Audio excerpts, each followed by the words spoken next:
Hi everyone. तो आज हम स्टार्ट करने वाले हैं पी ब्लॉक एलिमेंट्स।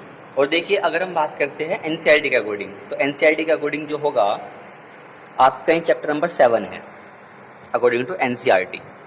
और अगर बात करते हैं अकॉर्डिंग टर्म वाइज सिलेबस, देखिए अब आपका सिलेबस 2 टर्म में डिवाइड हो गया, टर्म फर्स्ट और टर्म सेकेंड। ठीक है, तो ये टर्म फर्स्ट में यूनिट थर्ड होगी आपकी। टर्म फर्स्ट में क्या होगी आपकी? यूनिट थर्ड होगी अकॉर्डिंग टू टर्म वाइज।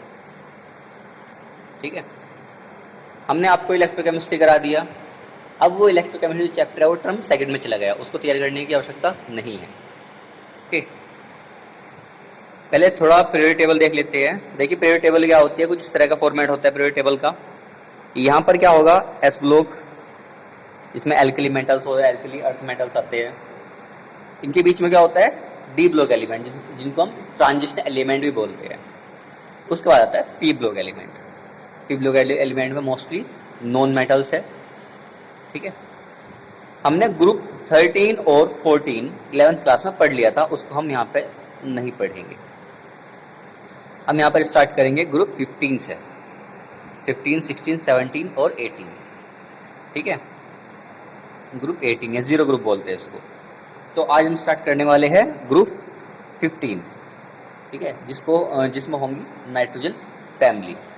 असल में ग्रीक में एक वर्ड है निकोमिक्स। निकोमिक्स का मतलब होता है सफोकेशन। क्या होता है? सफोकेशन, दम घुटना, सफोकेशन। असल में निकोमिक्स से ही इनको नाम मिला है, निकोजन्स, कलेक्टिवली कॉल्ड। जैसे बोलते हैं ना हेलोजन्स को, हेलोजन्स ग्रुप 17 है ना, FCl, Bri, उन क्या बोलते हैं? हेलोजन्स। इनको बोलते हैं collectively called pnicogens, collectively called pnicogens. Okay, यहाँ पर आपके जो पीरियड टेबल है, इसमें आपके जो नाइट्रोजन फैमिली है उसमें आपके है nitrogen,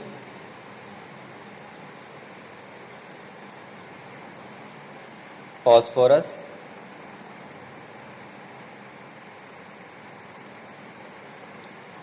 arsenic,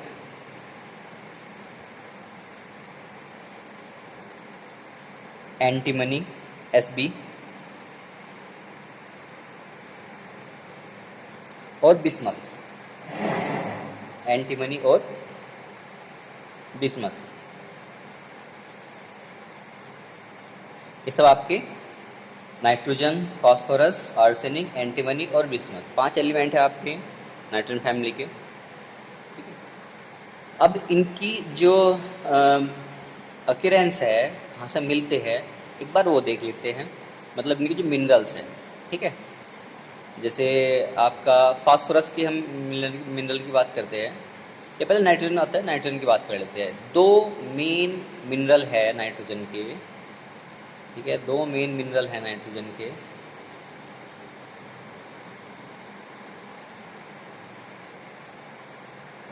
chilli saltpetre और Indian saltpetre. Okay, NaNO3, NaNO3 इसको बोलते हैं Chile saltpetre, Chile saltpetre. दूसरा आपका KNO3, इसको बोलते हैं हम साल्ट पीटर या इंडियन साल्ट पीटर बोल देते हैं इसको हम, Indian saltpetre. 2 main mineral है नाइट्रोजन के यहाँ पर।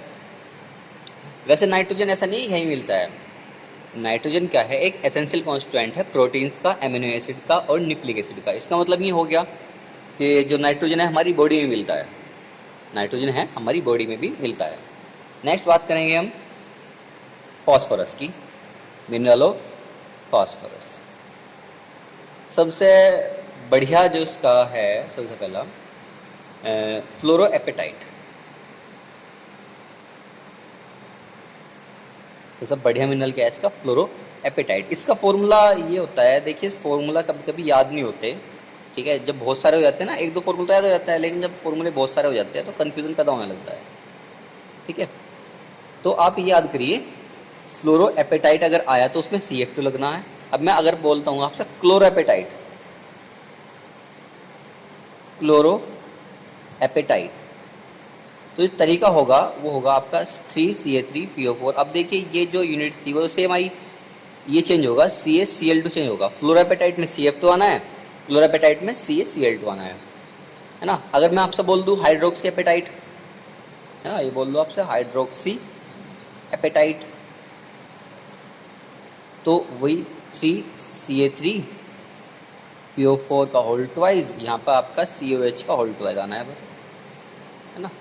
तो आपको डिफरेंस किस में लगा यहाँ पर, देखो एपेटाइट सब में सेम ही है, फ्लोरो, क्लोरो और हाइड्रोक्सी। और देखिए फॉस्फोरस भी एक एसेंशियल कॉन्स्टिट्यूएंट है एनिमल और प्लांट का। कहाँ मिलता है हमारे ATP में और ADP में मिलता है, एडेनोसिन ट्राइफॉस्फेट और एडेनोसिन डाइफॉस्फेट, ठीक है। और यहाँ पे तो एबेंडेंट है, नाइट्रोजन फास्फोरस बहुत ज़्यादा मात्रा में मिल जाता है हमें नेचर से, लेकिन ऐसा आर्सेनिक, एंटीमनी और बिस्मथ के साथ नहीं होता, ठीक है। मैं लिख देता हूँ यहाँ पर, arsenic, antimony, bismuth are not very abundant, plus ज़्यादा मात्रा में नहीं मिलती। इनके सल्फाइड्स है ना, इनके सल्फाइड्स है एंटीमनी, आर्सेनिक और बिस्मथ के, जिसमें ट्रेस में मिलते हैं बस, ठीक है। नेक्स्ट बात करेंगे इनके इलेक्ट्रॉनिक कॉन्फ़िगरेशन की। इलेक्ट्रॉनिक कॉन्फ़िगरेशन,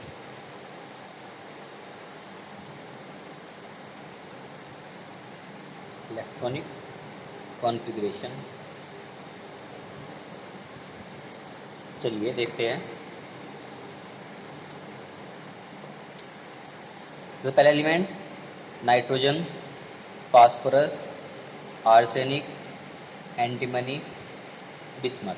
एटॉमिक नंबर 7 होता है इसका, एटॉमिक नंबर 15 होता है इसका, atomic number 13, atomic number 51, atomic number 83। Okay, 7 का बनाइए according to आहबाउ, 1s2, 2s2, 2p3। Okay ठीक है, 1s2, 2s2, 2p6, 3s2, 3p3। Okay ठीक है। 33 आर्सेनिक का बनाइए 1s2। देखिए मैं 33 तक बनाऊंगा, आगे नहीं बनाऊंगा, क्योंकि वही हाव बाउल आगे आपको 1s2, 2s2, 2p6 कैसे कर देना है। 1s2, 2s2, 2p6, 3s2, 3p6, 4s2, 3d10, 4s2 और 4p3। अब देखिए हमने यहाँ पर जब नाइट्रोजन का बनाया, बाद में क्या है मेरे पास 2s2, 2p3 आया। फास्फोरस का बनाया, बाद में क्या है मेरे पास, लास्ट में क्या है 3s2, 3p3। आर्सेनिक का बनाया क्या आया 4s2, 4p3। अगर मैं एंटीमनी का बनाऊंगा क्या आएगा मेरे पास 5s2, 5s2, 5p3। अगर मैं बिस्मथ का बनाऊंगा क्या आएगा 6s2, 6p3। ठीक है, 6s2, 6p3। अब बना के देखना यही आएगा। सबसे पहली बात, नाइट्रोजन में कितनी है 2 शेल, फास्फोरस में कितनी है 3 शेल, आर्सेनिक में कितनी है 4 शेल, फास्फोरस एंटीमनी में कितनी है 5 शेल और बिस्मथ में कितनी है 6 शेल। ठीक है। और अगर हम जनरल इलेक्ट्रॉनिक कॉन्फ़िगरेशन की बात करते हैं तो जनरल इलेक्ट्रॉनिक कॉन्फ़िगरेशन की जब बात करेंगे तो क्या होगा NS2 NP3 where N is equal to number of shell, is equal to number of shell. ठीक है। और यहाँ पे जो शेल है वो कहाँ से कहाँ तक हो सकती है 2 से 6 तक हो सकती है, जो हमने अभी आपको बताया। 2 आया था यहाँ पर और यहाँ पे आया क्या आया 6। ओके, नेक्स्ट देखते हैं अब हम इनकी atomic and physical property. Atomic and physical properties. और उसमें नंबर 1 हो गया आपकी एटॉमिक रेडियाई। नंबर 1 हो गया आपकी एटॉमिक रेडियाई। ध्यान दो भाई, मेरे पास जो है, अगर मैं इसे आता हूँ, नाइट्रोजन, फास्फोरस, आर्सेनिक है यहाँ पर, नंबर ऑफ शेल कितनी 2 थी, नंबर ऑफ शेल कितनी 6 थी। तो पक्की बात है यहाँ पर जब नंबर ऑफ शेल 2 थी, यहाँ पे 3, यहाँ पे 4, यहाँ पे 5, यहाँ पे 6, अरे नंबर ऑफ शेल बढ़ रही है तो ग्रुप में ऊपर से नीचे आने पे क्या होगा, साइज बढ़ेगा। इसमें तो कोई ऐसी बात ही नहीं है ना भाई। जब हम ग्रुप में ऊपर से नीचे आएंगे तो साइज क्या होगा, बढ़ेगा। ठीक है, मैं यहाँ पे एज ए थ्योरी नहीं लिखूंगा, लेकिन ऐसे लिखूंगा कि size increases on moving up to down in group. आपको भी ऐसे ही याद रखना है, ठीक है, आपको भी ऐसे ही याद रखना है। क्यों, रीज़न आपको दिया मैंने कि ऊपर से जाने पे क्या होगा, ग्रुप में नंबर ऑफ शेल बढ़ेंगी, नंबर ऑफ शेल बढ़ेंगी। अच्छा, यहाँ पर कोवेलेंट और आयनिक रेडियाई भी बढ़ेगी, कोवेलेंट और आयनिक रेडियाई भी बढ़ेगी। ठीक है, लेकिन जैसे जैसे हम ऊपर से नीचे आएंगे, nitrogen, phosphorus, arsenic, antimony, bismuth में, ऊपर से नीचे आने पर नाइट्रोजन की से फास्फोरस की तरफ से कंसिडरेबली साइज बढ़ेगा, लेकिन आने पे आर्सेनिक, एंटीमनी और बिस्मथ के पास जो इनका साइज है कंपेरेबल होगा। मतलब साइज में ज़्यादा आप इंक्रीज ऑब्जर्व नहीं करोगे, एक स्मॉल इंक्रीज ऑब्जर्व करोगे। ठीक है, आर्सेनिक, एंटीमनी और बिस्मथ में। ठीक है,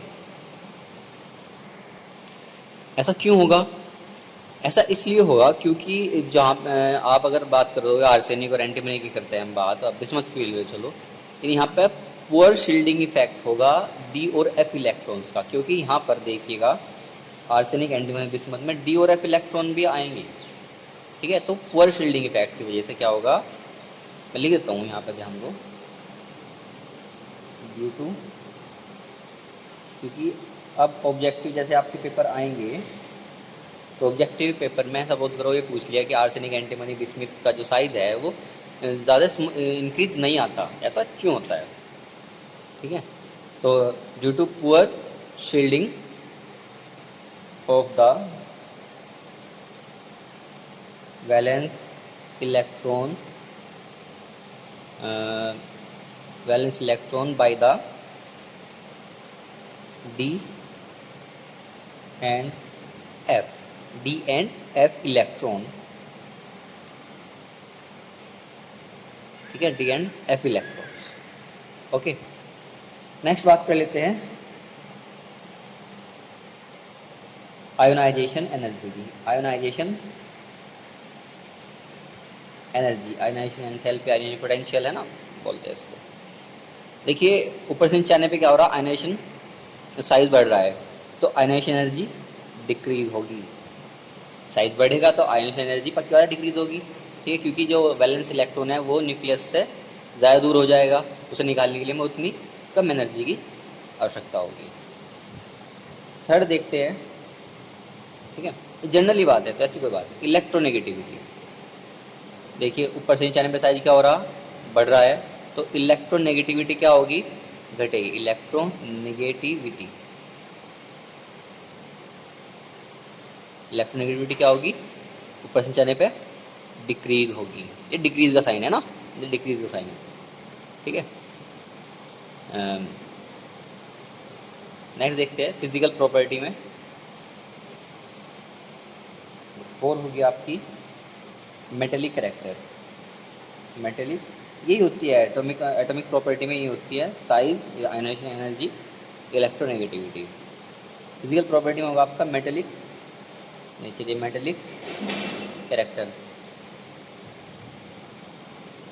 ध्यान दो, इलेक्ट्रोनेगेटिविटी किसकी बताई, नाइट्रोजन सबसे ज़्यादा बताई हमने यहाँ ग्रुप में। तो नाइट्रोजन क्या होगा, नाइट्रोजन क्या होगा, वो नॉन मेटल होगा, क्योंकि non metal most of electronegative atom ही होते हैं।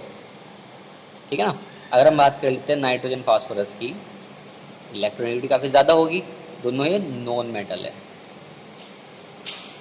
फिर बात कर लेते हैं हम आर्सेनिक और एंटीमनी की, ये क्या आपके मेटलॉइड्स है।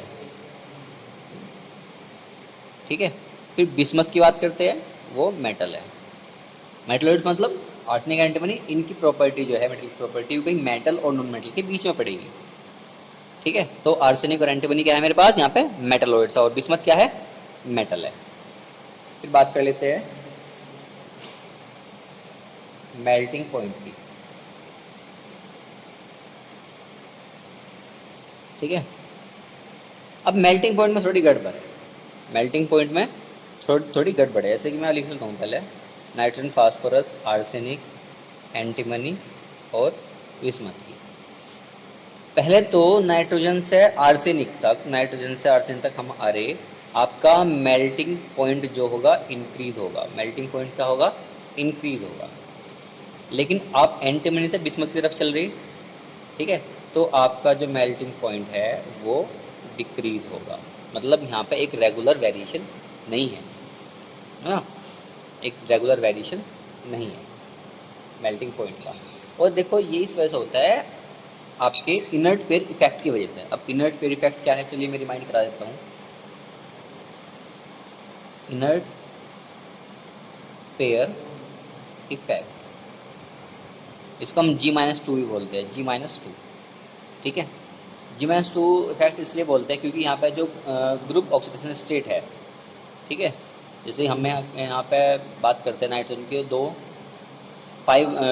5 बनेगा इसका electron configuration. Outermost shell में क्या है, 5 इलेक्ट्रॉन है। फास्फोरस है 2 8 5 है, आउटर मोस्ट सेल में क्या है, 5 इलेक्ट्रॉन है। तो इनकी ग्रुप ऑक्सीडेशन स्टेट है वो 5 है। ये तो +5 में स्टेबल होंगे, लेकिन एंटीमनी और बिस्मथ जो कि हैवी एलिमेंट है, ये 5-2, ये G-2 +3 स्टेट में स्टेबल होंगे। ये होता क्या है, ये क्या होता है आपका इनर्ट पेयर इफेक्ट। नेक्स्ट देखते हैं डेंसिटी।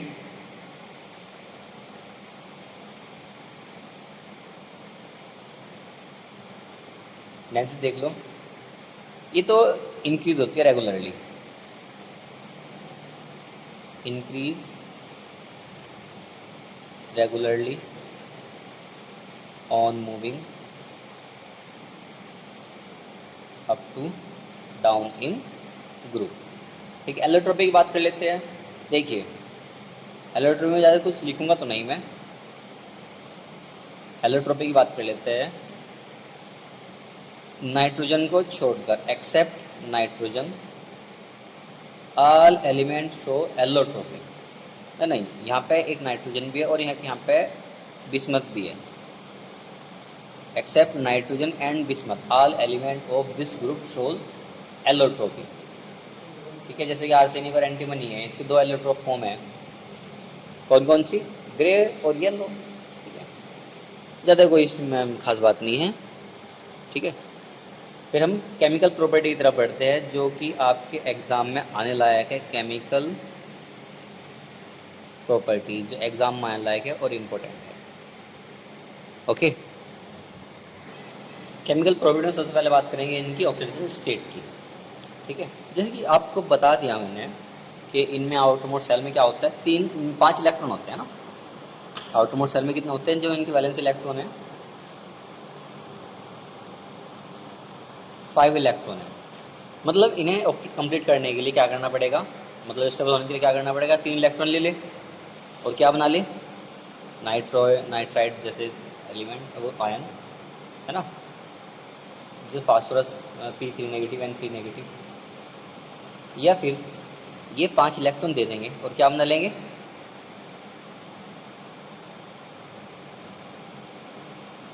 +5 ऑक्सीडेशन स्टेट में भी शो करेंगे। 3 इलेक्ट्रॉन लेंगे या फिर 5 इलेक्ट्रॉन दे देंगे, ठीक है। मतलब यहाँ पर जो है ये +5 ऑक्सीडेशन स्टेट में भी रह सकते हैं, लेकिन +5 ऑक्सीडेशन स्टेट जैसे मैंने आपको इनर्ट पेयर इफेक्ट की वजह से ऊपर से नीचे आने पर क्या होती है, इसकी स्टेबिलिटी घटती है। और नाइट्रोजन की अगर बात करते हैं, नाइट्रोजन की जो ऑक्सीजन स्टेट होगी ये इंपॉर्टेंट है, -3 से +5 के बीच होती है। मैं यहाँ पर कुछ एलिमेंट लिखूँगा जिनकी ऑक्सीजन स्टेट -3 से +5 के बीच में है।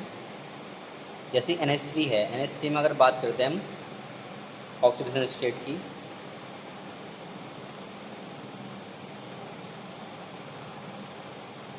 तो यहाँ पर -3 होगी। फिर हाइड्रोजन की बात कर लेते हैं, NH2 की, यहाँ पर -2 होगी। फिर हाइड्रोक्सिल एमीन की बात कर लेते हैं, यहाँ पर -1 होगी। नाइट्रोजन में 0 होगी, तो मोलिकुलर फॉर्म में है, 0 तो होगी इसकी। फिर N2O की बात कर लेते हैं, तो यहाँ पर इसकी +1 होगी। फिर NO की बात कर लेते हैं तो यहाँ पर इसकी +2 होगी। फिर N2O3 की बात कर लेते हैं, यहाँ पर इसकी +3 होगी। NO2 की बात कर लेते हैं और यहाँ पर इसकी +4 होगी। देखिए NO2 में +4 होगी और अगर आपका N2O4 आ जाता है तब भी +4 ही होगी इसकी यहाँ पर, ठीक है। फिर आता है आपका N2O5, यहाँ पर क्या होगी +5। तो आपके पास ये कंपाउंड है जहाँ पर जो नाइट्रोजन की ऑक्सीजन स्टेट है वो क्या है -3 से +5। और ध्यान दीजिए जो मैक्सिमम कोवेलेंसी है नाइट्रोजन की, ठीक है, मैक्सिमम में लिख रहा हूँ यहाँ पर क्योंकि इम्पोर्टेंट पॉइंट है, मैक्सिमम कोवेलेंसी ऑफ नाइट्रोजन, वो ध्यान देना 4 होती है, ठीक है। तो क्या होती है 4 होती है। और एक बात और, इसके पास 4 ही क्यों होती है, हमको इस पूछा आपसे कि 4 ही क्यों होती है। अरे 4 ही तो होगी इसके पास क्योंकि इसके पास डी इलेक्ट्रॉन नहीं है, ठीक है, इसके पास डी ऑर्बिटल नहीं है, ठीक है। बाकी जो एलिमेंट है उनके पास है। जैसे कभी पूछ लेता है कि PCl5 is possible while NCl5 is not. इसका आंसर ये होता है कि N के पास मतलब नाइट्रोजन के पास डी ऑर्बिटल नहीं है, वैकेंट डी ऑर्बिटल नहीं है। और यहाँ पे नाइट्रोजन के बारे में, जो नाइट्रोजन के एसिड है उनके बारे में एक बड़ी खास बात है। जैसे HNO2 है, कभी पूछ लिया जाता है कि HNO3 जो है, हम ऐसे HNO3 की बात आगे करेंगे, जो बात यहाँ पे आई तो बताऊँगा मैं ऑक्सीजन स्टेट के बारे में। HNO3 में नाइट्रोजन की जो ऑक्सीडेशन स्टेट है, काउंट कर लो जरा, +5 निकलेगी, हाँ +5 निकलेगी, +5 है। तो ये तो जो HNO3 है एज ए ऑक्सीडाइजिंग वर्क करेगा, as a oxidizing agent work करेगा, ठीक है। लेकिन अगर आप बात करते हैं HNO2 की, नाइट्रस एसिड की, यहाँ पे काउंट कर लो जरा, ठीक है, -4 और यहाँ पे +1, तो क्या निकल के आएगी +3। मतलब ये इलेक्ट्रॉन एक्सेप्ट कर सकता है और इलेक्ट्रॉन डोनेट भी कर सकता है। मतलब ये क्या करेगा, जो HNO2 है एक्ट एज ऑक्सीडाइजिंग एजेंट, ये बात दोबारा भी आएगी आगे, act as oxidizing agent as well as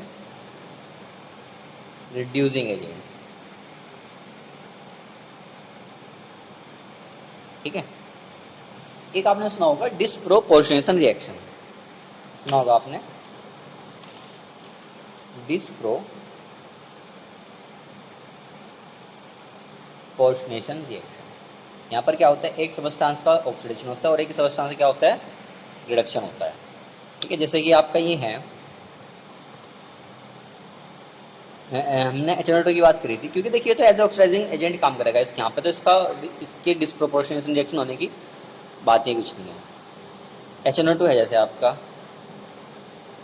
ये HNO3 में भी जाएगा और NO में भी जाएगा, +H2 बाहर होगी, इसके रिएक्शन याद ही मेरे। यहाँ पर क्या थी इसकी +3 थी, यहाँ पर क्या है इसकी +5 और यहाँ पर क्या है इसकी +2। अगर बात करेंगे +3 से +5 की, तो यहाँ पर क्या हुआ, डिक्रीज इन ऑक्सीडेशन स्टेट, मतलब यहाँ पे क्या होगा, रिडक्शन होगा। और HNO2 से NO में क्या होगा, ऑक्सीडेशन होगा। क्या बोल गया, अरे यहाँ पे मैं सॉरी उल्टा हो गया, +3 +5 है ना, +3 बढ़ी तो यहाँ पे ऑक्सीडेशन होगा, सॉरी यहाँ पे ऑक्सीडेशन होगा, और यहाँ पे घट गई, यहाँ पे क्या होगा, रिडक्शन होगा। मतलब HNO2 ने यहाँ पे HNO2 का ऑक्सीडेशन हुआ और HNO2 का यहाँ पे रिडक्शन हुआ, ठीक है। तो यहाँ पे HNO2 कैसा, ये कैसी रिएक्शन है आपकी, डिस्प्रोपोर्शनेशन रिएक्शन। ऐसी अगर आप बात करते हो फास्फोरस के एसिड की, H3PO3 ले लो, नहीं हाँ H3PO4 में तो वो होगा, यहाँ पर आप H3PO3 लोगे, है ना, क्योंकि यहाँ पे +5 आ जाएगी, +5 आने का मतलब है तो नहीं, यहाँ पे क्या आएगी, इसकी +3 आएगी, H3PO4 और PH3, यहाँ पे है -3, तो एक जगह क्या हुई, यहाँ पर क्या हुआ, इंक्रीमेंट हुआ, यहाँ पर क्या होगा, ऑक्सीडेशन, यहाँ पर क्या हुआ, डिक्रीज हुई ऑक्सीडेशन स्टेट, यहाँ पर क्या होगा, आपका रिडक्शन होगा। तो यहाँ पर H3PO3 जो है आपका क्या है, ये रिएक्शन कैसी है आपकी, डिस्प्रोपोर्शनेशन रिएक्शन है। यहाँ पर बैलेंस कर लो, 4 लिख लो यहाँ पर, और यहाँ पर आप 3 लिख लो, ये फॉस्फोरस एसिड है, ये फॉस्फोरिक एसिड है। ठीक है, केमिकल रिएक्टिविटी में आगे बात करने से पहले मैं आपको बता दूं कि यहाँ से क्वेश्चन कम आते हैं। जो हमने आपको बताया यहाँ से क्वेश्चन कम आते हैं।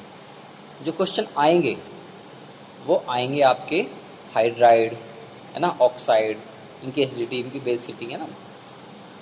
चलो बात करते हैं हाइड्राइड्स की। बहुत ज़्यादा इंपॉर्टेंट टॉपिक होने वाला है हाइड्राइड्स। देखिए ये सब ना आपके जो, देखिए मैं यहाँ पे नाइट्रोजन फास्फोरस के सबके हाइड्राइड अलग से ना लिख करके एक एलिमेंट मान लूँ कोई EH3, जैसे NH3PH3 है ना, यहाँ पे कुछ भी हो सकता है, यहाँ पे E कुछ भी हो सकता है। E इज इक्वल टू, मैं लिख दूँ यहाँ पर नाइट्रोजन, फास्फोरस, आर्सेनिक, एंटीमनी और बिस्मथ। ओके, यहाँ पर कुछ भी हो सकता है, जैसे अमोनिया है ना, अमोनिया सबने सुना होगा, बहुत ही फेमस है अमोनिया। तो क्या है नाम इसका? अमोनिया।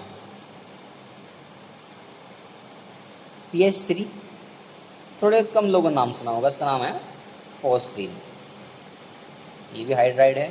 फिर आता है आपका ASH3, इसका नाम क्या है? आर्सीन। ये तो अभी आपने शायद नाम ना सुना हो, अगर पढ़ रहे होंगे कोई बच्चे तो मैं पता होगा, इसका नाम है स्टिबीन। फिर बात करते हैं BiH3 की, इसका नाम है बिस्मिथीन।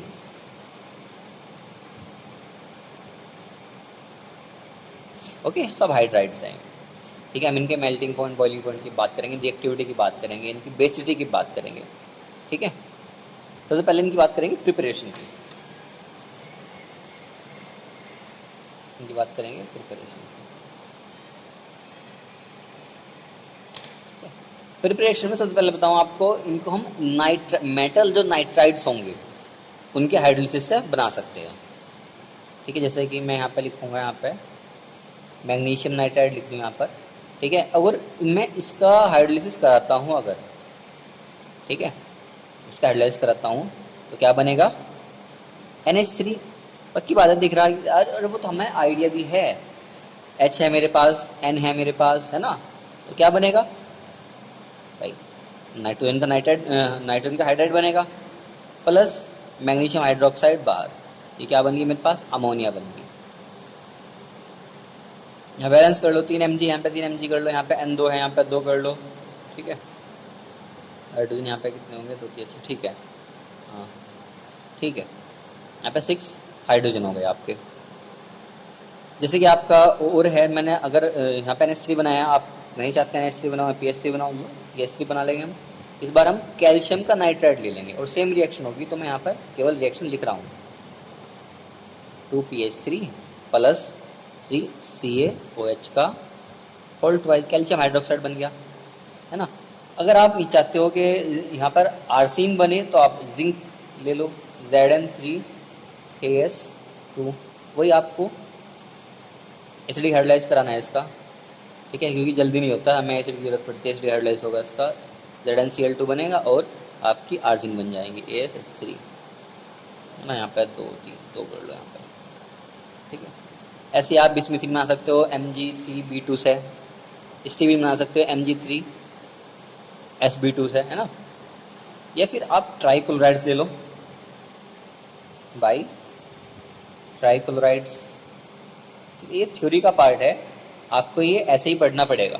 ठीक है, जितना ज़्यादा पढ़ोगे उतना ज़्यादा याद होगा और आपके एग्ज़ाम में काम आएगा। जैसे कि मैं यहाँ पे कोई भी क्लोराइड ले रहा हूँ, मैंने E ले लिया, जैसे मैंने आपसे बताया, कोई भी क्लोराइड ले लिया मैंने यहाँ पर,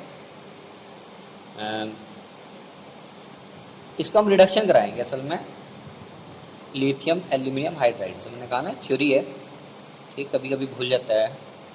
ठीक है, यहाँ पे जो लोगे, जिसका क्लोराइड लोगे वही बन जाएगा। जैसे NCl3 PCl3 आपने लिया ना, आपने NCl3 लिया तो आपका बनेगा NH3, ये मैंने यहाँ पे E लिया तो यहाँ पे बनेगा आपका EH3 plus 3LiCl plus AlH3। ठीक है, मैंने कहा जिससे आप लोगे, जिसका लोगे वही बन जाएगा। फिर हम स्ट्रक्चर की बात कर लेते हैं एक बार यहीं पे। और देखिए स्ट्रक्चर की बात करने से पहले मैं आपको बता दूं कि हम यहाँ पे अब ES3 नहीं लेंगे, वो तो हमने फॉर्मेशन में ले लिया। हम यहाँ पर से ज़्यादा नाइट्रोजन का हाइड्राइड लेंगे NH3, और उसकी जैसी स्ट्रक्चर उसकी होगी ऐसी सबकी होगी। नाइट्रोजन की बात करते हैं। आपने जो स्ट्रक्चर पढ़ी होगी आपको पता होगा कि जो नाइट्रोजन के ऊपर होता है वो एक लोन पेयर ऑफ इलेक्ट्रॉन होता है। नाइट्रोजन के ऊपर एक लोन पेयर ऑफ इलेक्ट्रॉन होता है। हाइब्रिडाइजेशन क्या होगा, N के ऊपर यहाँ पर अगर आप VSEPR में जाओगे तो sp3 निकलेगा। भाई 3 बॉन्ड पेयर है, 3 बॉन्ड पेयर है, एक लोन पेयर है, तो क्या निकलेगा, 3 और 1 4, 4 के लिए sp3 हाइब्रिडाइजेशन है ना, ये तो निकलेगा। ठीक। और अब अगर अकॉर्डिंग टू VSEPR देखोगे, आपकी 11th में थी VSEPR, तो पिरामिडल स्ट्रक्चर होगी नाइट्रोजन NH3 की। एक H यहाँ होगा, एक H यहाँ होगा और एक H यहाँ पर होगा। लोन पेयर इलेक्ट्रॉन को हम L शो कर देंगे।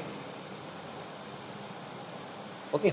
और ध्यान दो, जो sp3 के लिए हाइब्रिडाइजेशन के लिए बॉन्ड एंगल होता है वो 109.5 डिग्री होता है। क्या होता है, 109.5 डिग्री होता है।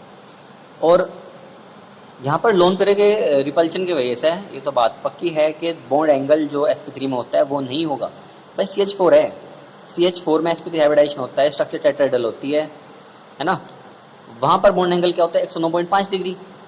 भाई कुछ 109.28 मिनट भी बात करते हैं, लेकिन मैं सीधा कर रहा हूँ 109.5 डिग्री। लोन पेयर आ गया, तो लोन पेयर आने की वजह से क्या बॉन्ड एंगल वही होगा, नहीं, बॉन्ड एंगल वो नहीं होगा, बॉन्ड एंगल थोड़ा कम होगा। बॉन्ड एंगल थोड़ा कम होगा। क्या होगा बॉन्ड एंगल, देख लीजिए एक बार। ये स्ट्रक्चर थी आपकी, बॉन्ड एंगल जो होगा वो होगा आपका 107.8 डिग्री। ठीक है। आपको ये बॉन्ड एंगल याद नहीं रखना, बस इतना याद रखना कि बॉन्ड एंगल कम हो जाता है। बॉन्ड एंगल क्या होता है, कम हो जाता है। क्यों कम हो जाता है, लोन पेयर के रिपल्शन की वजह से। Lone pair bond pair repulsion होगा उसकी वजह से कम हो जाएगा। अच्छा, एक बात और इंटरेस्टिंग बात है और आने लायक बात है एग्जाम में, जैसे NH3 है और PH3 है। NH3 का बॉन्ड एंगल हमने बता दिया कितना होता है, 107.8 डिग्री। ठीक। मैं आपसे पूछता हूँ कि क्या PH3 में इससे ज़्यादा होगा या कम होगा, PH3 में बॉन्ड एंगल से ज़्यादा होगा कम होगा। देखिए इंटरेस्टिंग बात है, सपोज करो यहाँ पर 2 बॉन्ड है आपके, यहाँ पर 2 बॉन्ड है आपके, ध्यान दीजिएगा। चलो मैं पेपर पे समझा रहा हूँ। यहाँ पर 2 बॉन्ड है आपके, N और H, P और H। और ये जो बॉन्ड है इलेक्ट्रॉन से मिलकर बने हैं। नाइट्रोजन क्या करेगा, इलेक्ट्रॉन को अपनी तरफ अट्रैक्ट कर लेगा। क्यों, क्योंकि ज़्यादा इलेक्ट्रोनेगेटिव है फॉस्फोरस से, ज़्यादा इलेक्ट्रोनेगेटिव फॉस्फोरस है। ठीक है। फास्फोरस भी करेंगे लेकिन इतना नहीं कर पाने का, इतना नहीं कर पाने का। इलेक्ट्रॉन जितने पास होंगे, मतलब जितने नाइट्रोजन की तरफ होंगे, इनमें रिपल्शन उतना ही ज़्यादा होगा, इनमें रिपल्शन उतना ही ज़्यादा होगा, और ये जो बॉन्ड है वो थोड़ा बढ़ जाएगा। देखिए मैं इसकी बात नहीं कर रहा। अब वो जो कॉन्सेप्ट है sp3 वाला वो तो अलग करो। इनके अंदर इनके जो हाइड्राइड्स हैं उनके अंदर क्या होगा, बॉन्ड एंगल का ऑर्डर हम उसकी बात कर रहे हैं, थोड़ा बड़ा हो जाएगा। ठीक है। कम इलेक्ट्रोनेगेटिव है, जो रिपल्शन होगा लेकिन थोड़ा कम होगा। अच्छा, अगर मैं बात करूं ASH3 की, उसकी तो इलेक्ट्रोनेगेटिव और भी कम है, उसकी तो इलेक्ट्रोनेगेटिव और भी कम है, तो बॉन्ड एंगल थोड़ा और कॉन्ट्रैक्ट हो जाएगा। आगे जाएंगे थोड़ा और कम हो जाएगा। कहने का मतलब जो हाइड्राइड्स है, अगर हम ग्रुप में ऊपर से नीचे आएंगे तो बॉन्ड एंगल डिक्रीज होगा। बॉन्ड एंगल क्या होगा, डिक्रीज होगा। जैसे कि PH3 है, इसका जो बॉन्ड एंगल होता है वो 93.6 होता है। जो ASH3 है, इसका जो बॉन्ड एंगल है वो 91.8 होता है। भाई 107, 93, 91 कम हो रहा ना। तो SbH3 है, इसका बॉन्ड एंगल क्या होगा, 91.3 डिग्री। जब BiH3 है, इसका पूरा क्या होगा, 90 डिग्री। तो बॉन्ड एंगल डिक्रीज होगा। Bond angle of hydride decreases on moving up to down, on moving up to down। लिखने की जरूरत नहीं है भाई इसको, है ना। फिर बात करते हैं बॉइलिंग पॉइंट्स की, बात करते हैं बॉइलिंग पॉइंट्स की। देखिए बॉइलिंग पॉइंट सबसे पहली बात, तो नाइट्रोजन जो है आपका ज़्यादा इलेक्ट्रोनेगेटिव है, जिसका हाइड्राइड होगा उसमें क्या होगी आपकी, भाई हाइड्रोजन बॉन्डिंग होगी ना उसमें। ठीक है। बॉइलिंग पॉइंट में वैसे सबसे ज़्यादा BiH3 का होता है, सबसे ज़्यादा क्या होता है BiH3 का। मैं पहले बॉइलिंग पॉइंट लिख रहा हूँ यहाँ पर, ध्यान दो। जो बॉइलिंग पॉइंट का ऑर्डर होगा वो होगा सबसे ज़्यादा BiH3। उसके बाद बारी आएगी SbH3 की, स्टीबीन की। उसके बाद बारी आएगी आपकी नाइट्रोजन की हाइड्राइड की, मतलब NH3 की। उसके बाद बारी आएगी आपकी ASH3 की। उसके सबसे बाद में बारी आएगी आपकी PH3 की, ठीक है। BiH3 का सबसे ज़्यादा क्यों होता है, ध्यान दो। जनरली उनका बॉइलिंग पॉइंट ज़्यादा होता है उन सबस्टांसेस का जहाँ पे हाइड्रोजन बॉन्ड नहीं हो, लेकिन यहाँ पे जो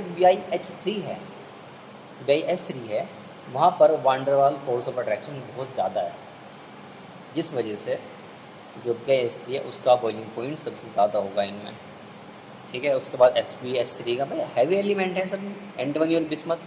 सबसे बाद में बारी किसकी आएगी, PH3 की, ओके। ये आर्सेनिक AsH3 है, ठीक है। फिर बात कर लेते हैं इनकी थर्मल स्टेबिलिटी की। इंपॉर्टेंट पॉइंट है थर्मल स्टेबिलिटी वाला।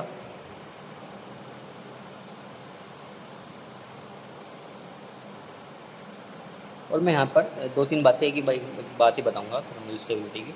लिख रहा हूँ पहले तो यहाँ पर मैं,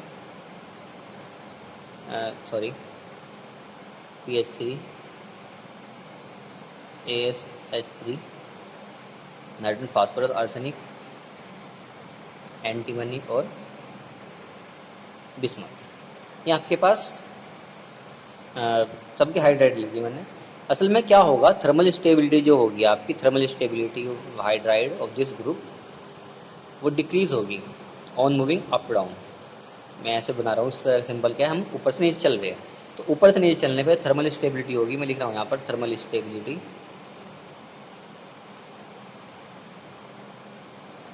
वो घटेगी, ठीक है, वो घटेगी, ठीक है, क्योंकि बॉन्ड लेंथ बढ़ेगी। अब बॉन्ड लेंथ बढ़ेगी तो बॉन्ड कमज़ोर हो गई, और बॉन्ड लेंथ बढ़ेगी, बॉन्ड कमज़ोर होगा तो उसको तोड़ने के लिए हमें कम एनर्जी की आवश्यकता होगी, जिस वजह से क्या होगा, थर्मल स्टेबिलिटी घट जाएगी ऊपर से नीचे आने पर, ठीक है। एक बात बताओ, तो थर्मल स्टेबिलिटी घटेगी और बॉन्ड टूट रहा है, मतलब H जा रहा है बाहर निकल के, तो रिड्यूसिंग नेचर भी होगी इनकी कुछ ना कुछ, और जो रिड्यूसिंग नेचर होगी वो ऊपर से नीचे आने पे बढ़ेगी। जो आपका रिड्यूसिंग कैरेक्टर होगा आपका हाइड्राइड्स का, इनका रिड्यूसिंग कैरेक्टर वो इंक्रीज होगा, ध्यान देना, वो इंक्रीज होगा। अच्छा, बहुत ज़्यादा इम्पोर्टेंट की बात करते हैं, सबसे ज़्यादा इम्पोर्टेंट पॉइंट है इनमें बेसिक कैरेक्टर, सबसे ज़्यादा इम्पोर्टेंट पॉइंट है। याद करते हैं बेसिक कैरेक्टर की। देखिए इन सब हाइड्राइड के पास सेंट्रल एटम है, सबके पास लोन पेयर ऑफ इलेक्ट्रॉन है, सबके पास लोन पेयर ऑफ इलेक्ट्रॉन है ना। जब सबके पास लोन पेयर ऑफ इलेक्ट्रॉन है तो ये lone pair of electron donate भी करेंगे, ठीक है। और कैसे बिहेव करेंगे, बिहेव एज लुईस बेस, ध्यान दो, बिहेव एज लुईस बेस, ठीक है। जब ये as a Lewis base behave करेंगे, जब भी Lewis as a Lewis base behave करेंगे, ठीक है, लोन पर इलेक्ट्रॉन डोनेट करने के बाद, ठीक है। अच्छा एक बात यहाँ पे मैं असल में ये बात यहाँ पे रुक के इसलिए बैठा हूँ क्योंकि एक तो ज़्यादा इम्पोर्टेंट है ये बात ही, दूसरा इसका रीज़न क्या होगा, ऐसा क्यों होगा, ठीक है। इसका रीज़न आप दे सकते हो size of central metal increment, ठीक है।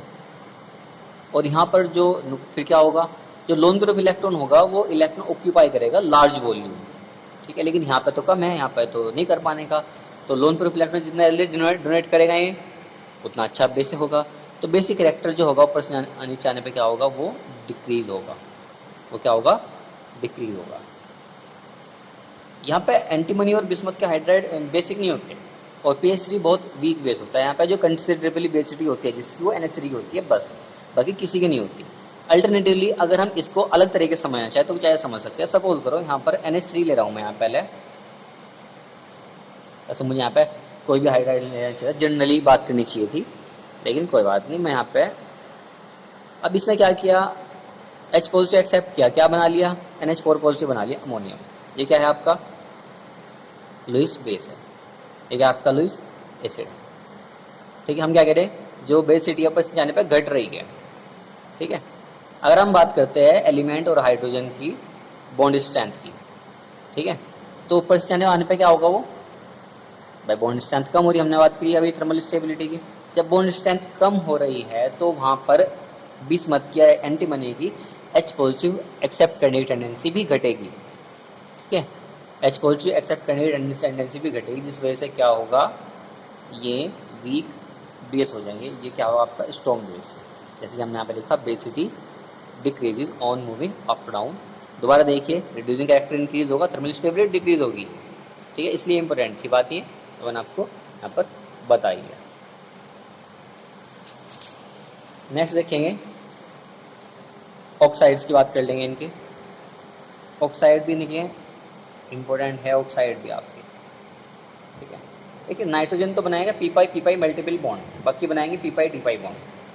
नाइट्रोजन जो बनाएगा वो क्या बनाएगा, पी पाई मल्टीपल बॉन्ड बनाएगा, बाकी नहीं बनाएंगे। बाकी क्या बनाएंगे, पी पाई मल्टीपल बॉन्ड, ठीक है।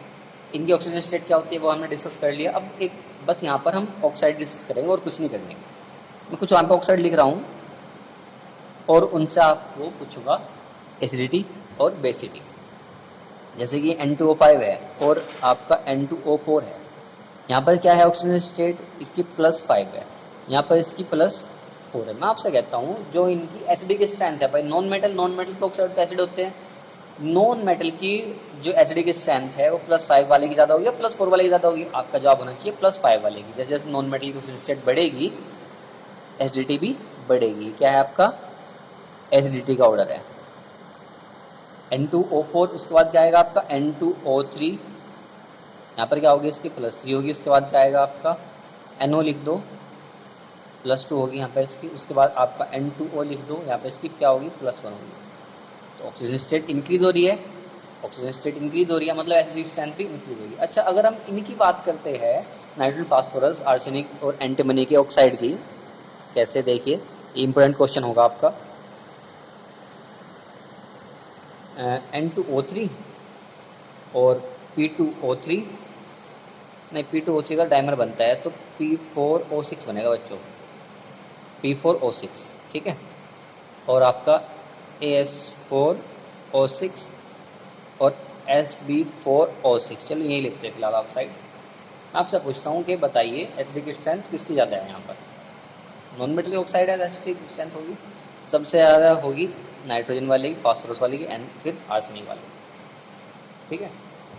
मैं आपको यहाँ पे एक बता दूँ, यहाँ पे मैंने यहाँ पे Bi2O3 इंक्लूड नहीं किया, मतलब बिस्मथ ऑक्साइड इंक्लूड नहीं किया। अब देखो यहाँ पे हम एसिडिटी की बात कर रहे हैं, N2O3 की ज़्यादा होगी, घटती आ रही एसिडिटी घटती आ रही। यहाँ पर जो Bi2O3 है ना, एक्चुअल में जो Bi2O3 है वो बेसिक है नेचर में, उसकी नेचर कैसी है, बेसिक है। और ये जो वाले हैं ना ये एम्फोटेरिक है आपके, ये आपके एम्फोटेरिक है, ठीक है। पिंट ऑक्साइड में लेते हैं हम यहाँ पर N2O5, P4O10, AS4O10, SB4O10, sorry O10 है यहाँ पर, O11 नहीं है, O10 है। तो अब भी यहाँ पर जो नाइट्रोजन है उसकी एसिडिक स्ट्रेंथ ज़्यादा ही होगी, ठीक है। इस बात को आप याद रखिएगा, काम की बात है। फिर बात कर लेते हैं हैलाइड्स की। मतलब एक काम कीजिए, थोड़ी वीडियो लेंथी हो गई ज़्यादा, हम क्या करेंगे हैलाइड्स की बात नेक्स्ट वीडियो में करेंगे।